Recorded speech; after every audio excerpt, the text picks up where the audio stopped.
साथियों नमस्कार, कैसे हैं आप सब लोग? मज़ामा केम छो कसा आहेस। आज एक महत्वपूर्ण टॉपिक पर मैं चर्चा करूंगा। कन्फेशन अगर रिकॉर्ड किया गया है और मामला एंटी करप्शन का है तो ये कैसे डैमेज करेगा हमारे केस को। देखिए, अगर मामला है धारा 7 पीसी8 का तो पहले से ही हम खतरे में, क्योंकि वहां पर प्रिजम्पशन है धारा 20 पीसी8 का, और इसके साथ साथ हमने कन्फेशन दे दिया। तो जरा सोचिए कितना बड़ा मुसीबत आपने क्रिएट कर लिया अपने खुद के लिए। क्योंकि अगर मामला धारा 7 पीसी8 का है और जो फंडामेंटल फैक्ट्स हैं उन्हें साबित कर देता है प्रोसिक्यूशन, तो ऐसे सिनेरियो में प्रोसिक्यूशन के पक्ष में और आपके विरुद्ध जो है कोर्ट ड्रॉ करेगा प्रिजम्पशन, जिसके लिए धारा 20 पीसी8 जो है महत्वपूर्ण है। और एक बार प्रिजम्पशन ड्रॉ हो गया तो आपको जो है रिव्यूट करना पड़ेगा प्रिजम्पशन को। बर्डन जो है आपके ऊपर है, और अगर आप बर्डन जो है डिस्चार्ज नहीं कर पाए तो कन्विक्शन से कोई नहीं बचा पाएगा आपको। जरा सोचिए, आग तो लगी भी है, अब आपने क्या किया, उस आग में डाल दिया घी अलग से, तो जो भी चांसेस थे बचने के वो आपने खुद ने खत्म कर दिए। तो सिंपली मैं ये कह सकता हूं कि कन्फेशन नहीं देना है। कन्फेशन दोगे तो आप खुद के लिए मुसीबत जो है क्रिएट करने जा रहे हो। पर कई बार ऐसा भी होता है कि हमें अज्ञानता है, या हमें किसी ने गाइड ही नहीं करा, या हमें हमारे अपने काउंसिल ने कह दिया कि जो भी है आप स्पष्ट कर देना, आप बच जाओगे। या कई बार ये भी हो सकता है कि हमें एसीबी या सीबीआई कहे कि आपको हम सेव कर लेंगे, आप बताओ वास्तव में क्या हुआ था, और जो अन्य लोग हैं उनको जो है हम एज एन अक्यूज पेश कर देंगे कोर्ट में।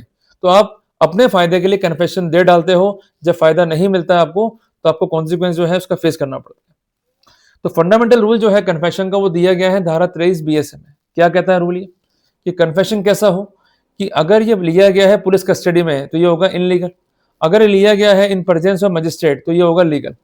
और इसके अलावा अगर कन्फेशन आपने दिया और उसके कॉन्सिक्वेंस में कोई फैक्ट जो है डिस्कवर हो गया तो ऐसे सिनेरियो में कन्फेशन भी रिलीवेंट हो जाएगा, और जो फैक्ट डिस्कवर हुआ है उसे एज एन एविडेंस आपके अगेंस्ट जो है यूज किया जाएगा।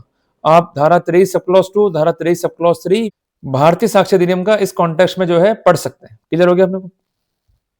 अब यहां पर महत्वपूर्ण बात ये आती है कि अगर कन्फेशन को हमें रिव्यूट करना है तो हमें क्या करना होगा। हमें पढ़ना है उन पैरामीटर्स को जिसके मार्फत कन्फेशन जो है वो रिलीवेंट हो जाता है। सबसे पहला पैरामीटर है कि कन्फेशन को लिया गया है, भले ही डिसेप्शन से लिया गया है तब भी ये रिलीवेंट होगा। दूसरी बात, अगर प्रोसिक्यूशन ने प्रूव कर दे कि there is no inducement, there is no coercion, there is was no pressure, और कन्फेशन दिया गया है as per the free will on voluntary basis, ये हो जाएगा रिलीवेंट। इसके अलावा कन्फेशन दिया गया इन प्रेजेंस ऑफ मजिस्ट्रेट, ये हो जाएगा रिलीवेंट।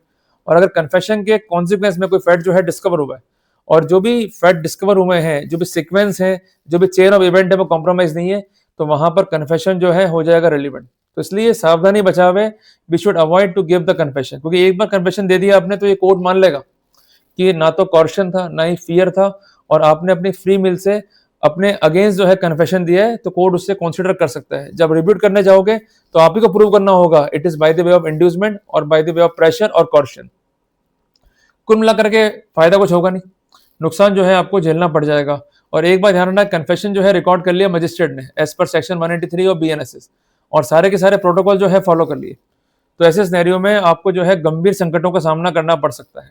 अगर कन्फेशन जो है आपका रिकॉर्ड पे आ गया है कि साहब ये तो वॉलंटरली है, या फ्री विल से है, या विदाउट एनी प्रेशर और विदाउट एनी कॉर्शन है, या विदाउट एनीथिंग है जिसके मार्फत ये कहा जा सकता हो कि it is taken in the illegal way, तो कुल मिलाकर के कन्फेशन हमें नहीं देना है, otherwise we might be in the hot water. पर कन्फेशन अगर दे दिया तो आप क्या करें? तो डिफेंस की कुछ स्ट्रेटेजीज है जिसको हमको फॉलो करना होगा। First of all we have to file the petition of objections. अगर वो आप फाइल नहीं कर रहे हो तो आप ही के लिए ट्रबल है। और एक बात जो है ध्यान रखना, आपको ये साबित करना होगा, या स्पष्ट कोर्ट को जो है करना होगा इवन एट द स्टैंड्स, कि जब हम कस्टडी में थे तो हमको मारा पीटा किया, जबरन जो है कागजों पर साइन कराए गए।